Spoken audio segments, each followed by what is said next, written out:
video ang aking mga proteins, yung kalabasan, ganda mga hindi ko ginawa lang ng buhay. Then pagkatapos ang ganda mga kanin and also like English. Yung para sa kanila. Ayan. Kaya ginisa ko na, hindi ko na pinakita no, pero ano yung tubig lang yung ginamit ko dyan na hindi mantika. Kasi wala akong fish oil. And then nilagay ko na yung kalabasa. Ano yan, malunggay pa lang.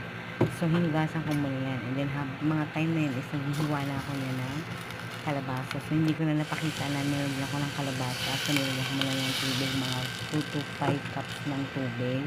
Then, hiniyaan ko magkulo-kulo na yan. Yung kalabasa, hindi ko na napakita na nailagay ko. Pero, nahiwa ko na siya. And then, nilagay ko ko na siya ng mga 5 cups of tubig yan. Then yan, tinakbang ko na. Then yan, nagkulo-kulo na siya. Then mamaya na po, papalamigin ko muna. Then pagkain nila ng umaga hanggang gabi. Thank you!